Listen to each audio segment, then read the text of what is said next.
तो गाइज आज हम पराक्रम बैच में चैप्टर नंबर 2 फिजिक्स का पढ़ने वाले हैं, जिसका नाम है मोशन इन स्ट्रेट लाइन या मोशन इन 1D। आप कहेंगे कि आज अपन ने चैप्टर 2 क्यों लिया है? वो इसलिए कि चैप्टर 2 आप ऑलरेडी एक बार 9th क्लास में पढ़ चुके हो। तो अगर आप 9th क्लास में पढ़ चुके हो तो आपके बेसिक ऑलरेडी स्ट्रांग होंगे, तो हम इसी पे अभी वर्क कर रहे हैं। तो चैप्टर 2 का नाम है आपका मोशन इन स्ट्रेट लाइन या फिर मोशन इन 1D। इसी को आप बोलते हो रेक्टिलिनियर मोशन। अब मोशन इन स्ट्रेट लाइन, नाम से समझ आ रहा है, जब मैं अगर स्ट्रेट लाइन वन डायमेंशनल में मूव करूंगा तो अपन इसको बोलेंगे मोशन इन 1D या फिर motion in straight line. Motion in straight line या मोशन इन 1D को ही आपकी लैंग्वेज, साइंटिफिक लैंग्वेज में आप बुलाया जाता है रेक्टिलिनियर मोशन। अब सवाल ये आता है, what do you mean by motion? तो मोशन क्या है? Motion is the change in position of an object with respect to time and with respect to frame of reference is called as motion. It means that किसी भी object की position में change आना time के साथ या फिर frame of reference के साथ ऑब्जर्वर के, इसमें यह भी मैटर करेगा कि ऑब्जर्वर कहां खड़े होकर देख रहा है किसी पार्टिकल को, कि ऑब्जर्वर भी पार्टिकल के साथ चल रहा है कि ऑब्जर्वर रुका हुआ है और सिर्फ आपका पार्टिकल चल रहा है। असर्शन, अब इस लाइन से आपका एक असर्शन और रीजन का क्वेश्चन बन सकता है। अब वो क्या है? असर्शन क्या कहना चाह रहा है आपको? Can object can be in motion and simultaneously at rest. इसका मतलब ये है, क्या एक ऑब्जेक्ट चल भी रहा है और वो ही ऑब्जेक्ट रुका हुआ भी हो सकता है क्या? Reason, motion of an object depends upon frame of reference of observer. Reason आपको बोलना चाह रहा है कि क्या मोशन जो है वो ऑब्जेक्ट का, जो किसी भी ऑब्जेक्ट का मोशन होता है, क्या वो फ्रेम ऑफ रेफरेंस पे डिपेंड करता है कि ऑब्जर्वर कहां खड़ा है? आप एक बार असर्शन और रीजन के बारे में सोचिए, फिर अपन आगे बात करेंगे इनकी। तो गाइज आपने अभी तक ये सोच लिया होगा कि असर्शन और रीजन के बारे में आपको ये बताना है कि असर्शन ट्रू है कि नहीं है। तो अभी तक आपको ये समझ आ गई होगी कि कोई ऑब्जेक्ट चल रहा है, क्या वो साइमल्टेनियसली रुका हुआ भी हो सकता है? तो ये बात तो ट्रू है। अभी आप ये चीज नहीं समझ पाए होंगे कि ये बात ट्रू कैसे है, अभी अपन ये समझाते हैं। फिर motion of an object depends upon frame of reference of observer, ये तो यही लिखा है मोशन के डेफिनेशन में। With respect to frame of reference, मतलब फ्रेम ऑफ रेफरेंस पे डिपेंड करता है। तो रीजन भी ट्रू है, और जो रीजन है वो करेक्ट एक्सप्लेनेशन भी है असर्शन का। कैसे? अपन ने एक एग्जांपल बना रखा है, ये एक कोई कार चल रही है, यहां पर चिंटू खड़ा है। अब क्योंकि चिंटू कार के बाहर खड़ा है तो चिंटू को तो कार चलती हुई दिखाई देगी, लेकिन अगर ये ही चिंटू कार के अंदर चले आए तो चिंटू के लिए तो कार रुक जाएगी। तो ऐसे ये ऑब्जेक्ट एक बार चल भी रहा है, तो ये चल तो रहा है चिंटू के रिस्पेक्ट में, लेकिन ये ही ऑब्जेक्ट रुका हुआ भी है चिंटू के रिस्पेक्ट में। तो ऑब्जेक्ट चल भी सकता है और वो साइमल्टेनियसली रेस्ट पे भी हो सकता है, बस frame of reference of observer का उसमें चेंज आता है। तो अब आप ये एग्जांपल से समझ चुके होंगे, ये चीज आप कॉपी में नोट डाउन कर लीजिए। अब मोशन इन 1D में अपने को कुछ समझनी होती है बेसिक टर्म्स। बेसिक टर्म्स में अपनी सबसे पहले बेसिक टर्म आती है डिस्टेंस। ये आप क्लास 9th में पढ़ चुके हैं, तो अपन थोड़ा स्पीड अप करेंगे चीज को। तो डिस्टेंस होती क्या है? The actual path length covered by an object during the course of its journey is called as distance. इसका मतलब क्या होता है? कोई भी पार्टिकल एक्चुअल में कितना चला है कहीं पर भी जाने में, एक्चुअल उसने कौन से पाथ को कवर करा है, उसकी जो लेंथ होगी उसी को आप बोलते हैं डिस्टेंस। यहां अपन कुछ एग्जांपल से समझेंगे अभी ये चीज। डिस्टेंस की ऐसा यूनिट आप 9th क्लास में पढ़ चुके हो, मीटर होती है। डिस्टेंस की सीजीएस यूनिट सेंटीमीटर होती है। डिस्टेंस का जो नेचर होता है ये एक स्केलर क्वांटिटी है। अब स्केलर क्वांटिटीज क्या होती हैं? स्केलर क्वांटिटीज होती हैं जिसकी कुछ वैल्यू होगी लेकिन डायरेक्शन नहीं होगी। जैसे अपन कभी भी बोलते हैं कि मैं 50 मीटर चल के आया, 100 मीटर चल के आया, आज तो मैं 1 किलोमीटर चला। उसमें अपन कभी भी डायरेक्शन नहीं बोलते कि मैं 1 किलोमीटर नॉर्थ में चला, मैं 5 किलोमीटर साउथ में चला। अपन सिर्फ और सिर्फ एक वैल्यू बोलते हैं। तो जिस भी क्वांटिटी में आप सिर्फ और सिर्फ वैल्यू बोलोगे वो एक स्केलर क्वांटिटी होती है, क्योंकि डिस्टेंस में आप सिर्फ और सिर्फ लेंथ मेजर कर रहे हो, वो एक लेंथ है, इसलिए डायमेंशनल फॉर्मूला इसका आता है L1। अपन कुछ समझते हैं यूनिट कन्वर्जन। 1 किलोमीटर के अंदर आपके 1000 मीटर्स होते हैं। 1 किलोमीटर के अंदर आपके 1 लाख सेंटीमीटर होते हैं, और 1 किलोमीटर में आपके 10 लाख मिलीमीटर होते हैं। आप इसको इस फॉर्मेट में भी लिख सकते हैं, 1 kilometre equal to 10⁻³ metre equal to 10⁻5 centimetre equal to 10⁻6 millimetre. आप इसको इस फॉर्मेट में भी लिख सकते हैं 10 की पावर बना के, और आप इसको नॉर्मली ऐसे भी लिख सकते हैं। अब ये कुछ क्वेश्चन, 1 मीटर के अंदर कितने सेंटीमीटर होते हैं? 1 मीटर के अंदर होते हैं आपके 100 सेंटीमीटर। और 1 सेंटीमीटर के अंदर कितने मिलीमीटर होता है? 1 सेंटीमीटर के अंदर होते हैं आपके 10 मिलीमीटर। आपकी जो नंबर लाइन की आपने स्केल देखी होगी, जो आप डे टू डे लाइफ में यूज करते हैं 15 सेंटीमीटर की, उसके अंदर 1 सेंटीमीटर के अंदर छोटी छोटी 10 लाइन्स आती हैं। वो जो 10 लाइन्स हैं वो आपका मिलीमीटर होता है। अब ये दो कन्वर्जन आप मेरे को करके दिखाएंगे कि 1 मिलीमीटर इक्वल टू कितने किलोमीटर और 10 सेंटीमीटर इक्वल टू कितने किलोमीटर। इन दोनों के आंसर आप हमें कमेंट सेक्शन में बताएंगे, जिसके भी आंसर सही होंगे वो कमेंट पिन होगा। अब अपन कुछ एग्जांपल से समझते हैं डिस्टेंस की डेफिनेशन। अपने से क्वेश्चन में क्या बोल रहा है, आपको बताना है डिस्टेंस मीटर में। डिस्टेंस जो होती है वो कभी भी सब्सट्रैक्ट नहीं होती, डिस्टेंस हमेशा ऐड होती है, चाहे आप आगे जाओ चाहे आप पीछे आओ। तो आपको बताना है इस क्वेश्चन में find distance in metre. Metre के अंदर आपको डिस्टेंस बतानी है।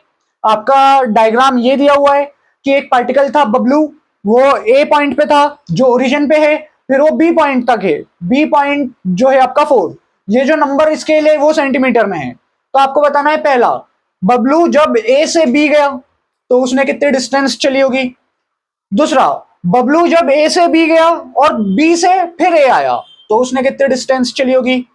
फिर सी, बबलू जब ए से बी गया फिर वो बी से सिर्फ और सिर्फ सी तक आया तो उसने कितने डिस्टेंस चली होगी। आप एक बार ये क्वेश्चन को सॉल्व करने का ट्राई करिए, फिर हम कराएंगे आपको।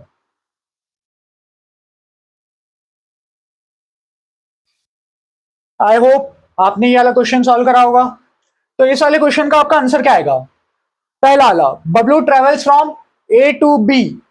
इसका आंसर आपका आएगा, ए से जब बबलू बी जाता है तो ये जाता है 4 सेंटीमीटर, लेकिन आपको आंसर पूछे हैं मीटर में, तो 4 सेंटीमीटर का आपका आंसर बन जाएगा ये है, क्योंकि आपका 4 सेंटीमीटर और 1 सेंटीमीटर होता है आपके 1/100 मीटर के, तो 4 सेंटीमीटर आपका हो जाएगा 4/100 metre, which means 0.04 metre. Okay, next, Bablu travels from A to B and back to A से बी जाता है बबलू, फिर बी से ए आता है, तो टोटल वो चला 4 पहले, फिर 4 बाद में 8, तो वो 8 सेंटीमीटर चला।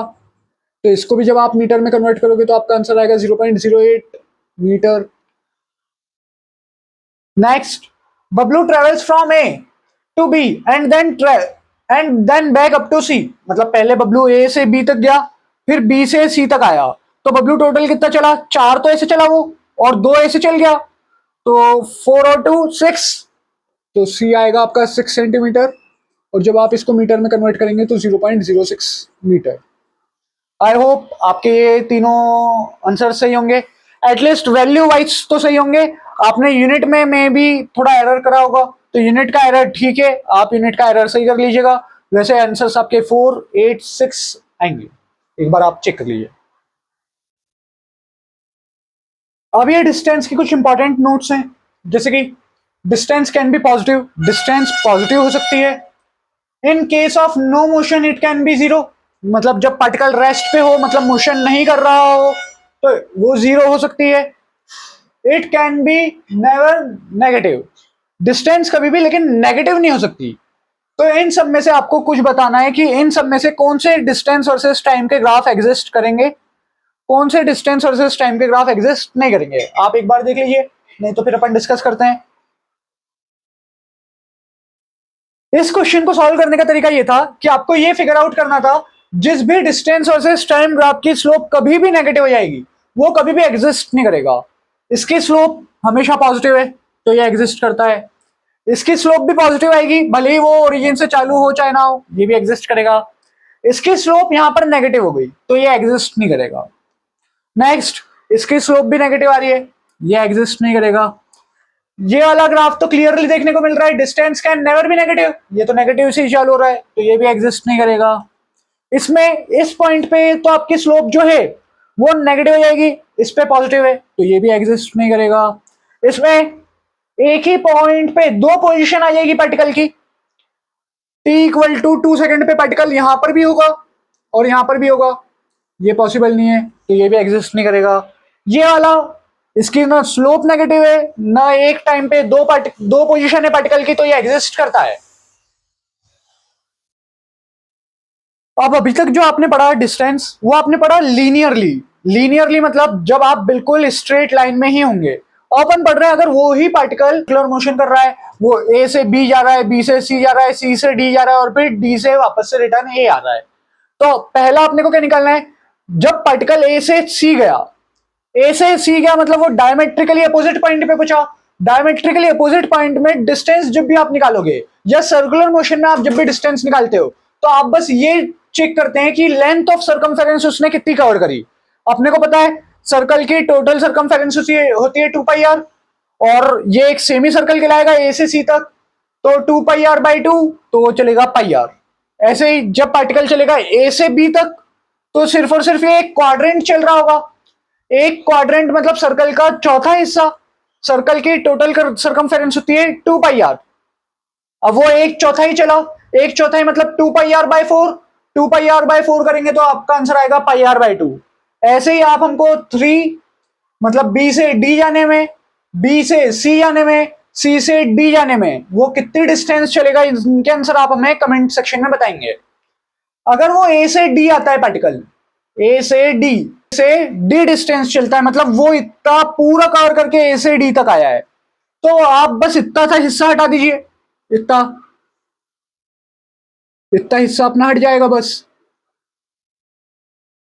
अगर मैं इतना हिस्सा हटा दूं तो मेरे को पता चल जाएगा पार्टिकल इतना कितना चला है, तो इतने से इस तरह की सर्कमफेरेंस होती है πr/2, टोटल सर्कल की सर्कमफेरेंस होती है 2πr, तो 2πr माइनस πr/2 तो आपका आंसर आ जाएगा 3πr/2। अब अगर ये तो क्वेश्चन ऐसे हो गए कि आपको डायमेट्रिकली अपोजिट पॉइंट्स थे या फिर क्वाड्रेंट थे, अगर आपको कोई रैंडम पॉइंट्स दे दे ए से बी तक गया जो आपके एंगल सबटेंड कर रही है 30 डिग्री, अब आपसे पूछ ले कि इसकी डिस्टेंस क्या होगी, तो इसके डिस्टेंस के लिए एक फॉर्मूला होता है, वो फॉर्मूला होता है r इंटू थीटा, वह थीटा आप रखते हो रेडियन के अंदर। बेसिक मैथ्स लेक्चर नंबर 1, जो भी बच्चे को एंगल कन्वर्जन में दिक्कत होती है वो उसको चेकआउट कर सकता है, वहां हमने degree to radian, radian to degree angles को कन्वर्ट करना सिखाया है। तो इस केस में डिस्टेंस कितनी चलेगा, वो इस केस में वो डिस्टेंस चलेगा r इंटू 30 डिग्री, रेडियन के अंदर आपका कहलाता है π/6, तो अपन यहां लिखेंगे π/6 रेडियन, तो आपका आंसर आएगा πr/6। तो πr/6 डिस्टेंस को कवर करेगा जब वो ए से बी जाएगा इस केस के अंदर। ये फॉर्मूला आप एक बार यहां पर अप्लाई करके भी देख सकते हैं। ए से सी तक डायमेट्रिकली अपोजिट पॉइंट है, डायमेट्रिकली अपोजिट पॉइंट के आपका एंगल होगा 180 डिग्री, 180 डिग्री आपका रेडियन में होता है पाई, तो आपका आंसर आएगा पाई इंटू आर, तो अपना आंसर आ रहा है पाई इंटू आर। ऐसे आप किसी भी टर्म्स में रख के इसको आंसर को चेक कर सकते हैं। आप हमें कमेंट सेक्शन में 3, 4, 5 के आंसर टैली करेंगे।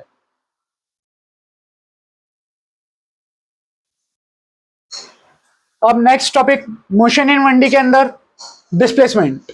What do you mean by displacement? Shortest path length between 2 points, किसी भी दो पॉइंट के बीच की जो शॉर्टेस्ट पाथ लेंथ होती है अपन उसी को बोलते हैं डिस्प्लेसमेंट। 90% केस में, 90% केस में आपके जो सिलेबस में डिस्प्लेसमेंट होगा वो एक स्ट्रेट लाइन होगी।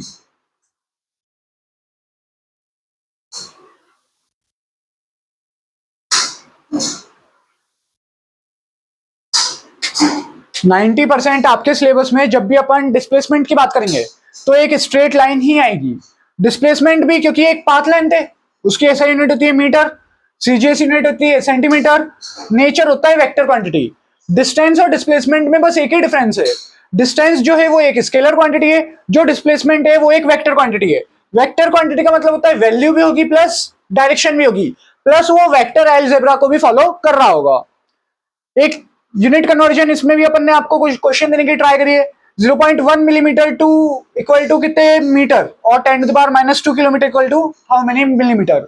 आप ये दोनों सॉल्व करके हमें कमेंट में आंसर सेंड करेंगे। फिर एक अपन ने एक एग्जांपल लिया कि एक भोलू है, वो ओरिजिन पे खड़ा है, ये पॉइंट ए है, फिर वो एक पॉइंट बी है, एक पॉइंट सी है और एक पॉइंट डी है। अपने को इस क्वेश्चन में निकालना है displacement and distance of the particle. आपको क्या क्या निकालना है? जब आपको निकालना है, जब भोलू गया ए से बी, पहला केस, सी से बी गया, ए से बी गया, फिर ए आ गया, ए से बी गया, फिर ए आ गया, ए से डी गया, तो ए से सी, फिर सी से डी, ए से सी, फिर सी से डी गया, तो फिर ए से डी, फिर डी से बी, ए से डी, फिर डी से बी। अगर उसने इतना ट्रेवल करा तो भोलू का टोटल डिस्प्लेसमेंट और डिस्टेंस कितनी आई होगी? आप एक बार ये क्वेश्चन को ट्राई करिए, नहीं तो फिर हम आपको सॉल्यूशन कराएंगे। चलो, तो इस क्वेश्चन का आंसर क्या आएगा? जब पार्टिकल ए से बी जाता है तो उसका डिस्प्लेसमेंट क्या होगा? ए से बी तक की शॉर्टेस्ट पाथ होगा ये सीधी स्ट्रेट लाइन 5, तो इसका डिस्प्लेसमेंट हो जाएगा 5, कॉमा डिस्टेंस भी होगा 5। Okay, next. जब सी से बी जाएगा, सी से बी जाएगा तो स्ट्रेट लाइन सी से बी वो 3 4 5 चलेगा। निकालने का तरीका, final position minus initial position करके आप निकाल सकते हो डिस्प्लेसमेंट वेक्टर। तो डिस्प्लेसमेंट वेक्टर निकालने का तरीका होता है final position, displacement vector equal to final position minus initial position. तो फाइनल पोजीशन हो गई उसकी 5 माइनस इनिशियल पोजीशन थी उसकी 2, तो डिस्प्लेसमेंट वेक्टर आएगा उसका 3।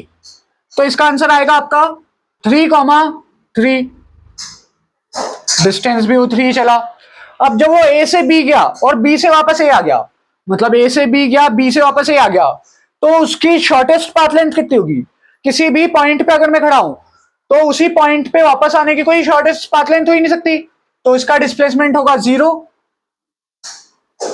इसका डिस्प्लेसमेंट होगा 0, कॉमा इसकी डिस्टेंस होगी, एक बार वो 5 चलेगा जाने में, फिर 5 चलेगा आने में, तो टोटल डिस्टेंस होगी 10। ओके, अब आप बात आती है ए से डी। ए से डी में वो नेगेटिव डायरेक्शन में चल रहा है, नेगेटिव डायरेक्शन में वो 3 कदम चला, तो डिस्प्लेसमेंट हो जाएगा इसका -3, वाइल डिस्टेंस आपका रहेगा +3, क्योंकि डिस्टेंस में अपन प्लस माइनस डिनोट नहीं करते, डिस्प्लेसमेंट में क्योंकि डायरेक्शन होती है तो अपन यहां पर प्लस माइनस लगाना पड़ता है। डिस्टेंस में कोई तरह से प्लस माइनस नहीं होता। अब बात आती है ए से सी, सी से डी, ए से सी, सी से डी। जब पार्टिकल ए से सी जाएगा, सी से फाइनली वो डी चले आएगा, तो ए और डी के बीच की शॉर्टेस्ट पाथ लेंथ होगी स्ट्रेट लाइन, जो कि -3 होगी अभी भी। लेकिन जो डिस्टेंस होगी वो ए से सी चला वो 2 कदम, फिर सी से ए आया होगा 2 कदम, फिर ए से डी गया होगा 3 कदम, तो 2 कदम 2 कदम 4 कदम 4 कदम और 3 कदम 7 कदम। ठीक है, अब आता है ए से डी, डी से बी, ए से डी, डी से बी। ए से डी में वो चला -3, बी से ए में वो चलेगा +3 और ए से बी फाइनल चला वो +5, तो इसकी ए से बी तक की shortest path length straight line होगी, तो इसका डिस्प्लेसमेंट आएगा 5, कॉमा ए से डी, डी से बी। डिस्टेंस होगी ए से डी चला 3 कदम, डी से ए चला 3 कदम और ए से बी चला 5 कदम, तो 3 कदम 3 कदम 6 कदम, 6 कदम और 5 कदम 11 कदम। तो इसकी डिस्टेंस होगी आपकी 11। नेक्स्ट, अगर सर्कुलर मोशन जैसे अपन ने पढ़ी थी वहां पर डिस्टेंस, अगर अपन डिस्टेंस की बात करते हैं सर्कुलर मोशन के लिए तो अपन फॉर्मूला लगाते हैं r/θ। ऐसे अपन डिस्प्लेसमेंट के लिए क्या करेंगे? अभी अपन ने एक बेसिक एग्जांपल ले लिया है कि एक पार्टिकल ए से बी जा रहा है, तो उसका डिस्टेंस और डिस्प्लेसमेंट क्या होगा? डिस्टेंस तो अभी हमने आपको निकाल के दिखाया था इसका πr, तो आप इसको एक बार यहां पर ट्राई करेंगे कैसे निकाला था अपन ने। फिर डिस्प्लेसमेंट कैसे होगा? अगर आप ध्यान से देखें तो ए से बी में ये एक राइट एंगल बनेगा, और क्योंकि ए से बी तक की शॉर्टेस्ट पाथ लेंथ एक स्ट्रेट लाइन होगी, तो अपन ने बोल दिया इसके हाइपोटेनियस को x, तो यहां अपन ने लगाया पीजीटी।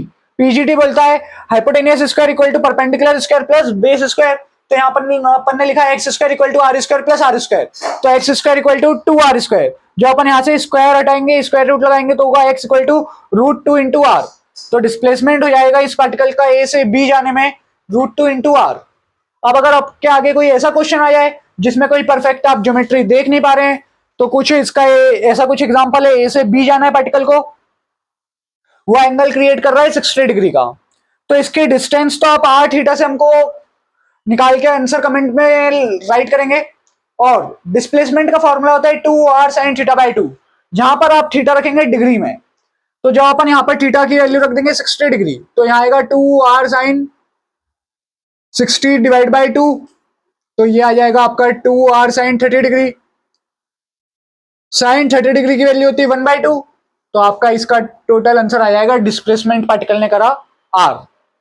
r मतलब रेडियस जितना डिस्प्लेसमेंट पार्टिकल कर रहा होगा जब वो ऐसे आर्क में मूव करेगा। तो अब जैसे अपन ने डिस्टेंस के कुछ इंपॉर्टेंट नोट्स पढ़े थे कि distance can be positive, if no motion is done distance can be negative, distance can never be negative, ऐसे डिस्प्लेसमेंट के कुछ नोट्स होते हैं, जैसे कि displacement can be positive, negative और इवन जीरो।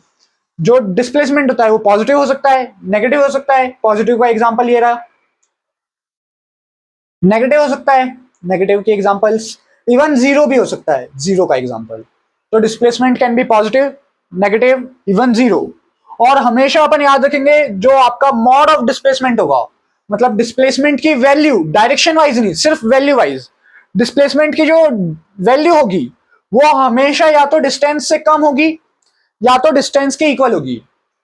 डिस्प्लेसमेंट की वैल्यू हमेशा या तो डिस्टेंस से कम होगी या तो डिस्प्लेसमेंट के इक्वल होगी। वो डिस्प्लेसमेंट की वैल्यू हमेशा या तो डिस्टेंस से कम होगी या तो डिस्टेंस के इक्वल होगी। एक बार अपन चेक करते हैं, यहां पर दोनों इक्वल हो गए, यहां दोनों इक्वल हो गए, यहां displacement is less than distance, यहां displacement equal to distance, mod of displacement है क्योंकि यहां पर mod of displacement is less than that of distance, यहां पर displacement is less than of distance. तो हमेशा याद रखें mod of displacement should always be less than और इक्वल टू डिस्टेंस।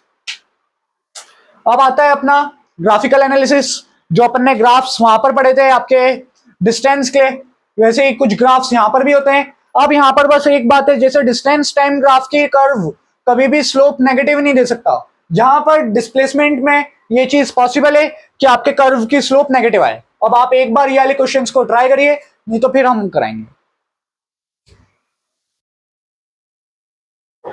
तो आपने अभी तक ये कर लिए होंगे, तो आप देख पा रहे होंगे इसकी तो स्लोप पॉजिटिव है, तो ये तो एग्जिस्ट करेगा ही करेगा। इसकी स्लोप नेगेटिव है, ये भी एग्जिस्ट करेगा। इसकी स्लोप नेगेटिव भी है, पॉजिटिव भी है और जीरो भी है, ये भी एग्जिस्ट करता है। इसकी स्लोप नेगेटिव है, ये भी एग्जिस्ट करेगा। इसकी स्लोप कहीं पॉजिटिव है, कहीं नेगेटिव है, कहीं जीरो है, which can be possible for displacement, can be positive, negative, even zero. ठीक है, लेकिन इसमें देखिए आप, इसमें एक ही टाइम पे वापस से वही दो पोजीशन हो जाएगी पार्टिकल की, और एक ही टाइम पे पार्टिकल की दो पोजीशन एग्जिस्ट नहीं कर सकता ये ग्राफ। इसके अंदर स्लोप जो है वो आपकी नेगेटिव से चालू हो रही है, ग्राफ आपका नेगेटिव से चालू हो रहा है, और displacement can be negative, then they will exist. इसमें स्लोप पॉजिटिव है और कांस्टेंट है, और यहां पर स्लोप जीरो हो जाएगी आपकी, तो ये तो एग्जिस्ट करेगा ही करेगा। आप एक बार सारे ग्राफ्स को, इन क्वेश्चंस को और ये दो क्वेश्चंस को एक बार देख लीजिए। आपको अगर स्क्रीनशॉट लेना है तो आप स्क्रीनशॉट ले सकते हैं, नोट डाउन करना है आप नोट डाउन कर सकते हैं। आई होप सो आपने ये सब लिख लिया होगा, जो भी आपको नोट डाउन करने लायक लगा होगा। आप आज डिस्टेंस डिस्प्लेसमेंट की अच्छे से प्रैक्टिस कर लीजिए। आज का अपन लेक्चर थोड़ा शॉर्ट ही रख रहे हैं, तो आज अपन लेक्चर को यहीं एंड करते हैं।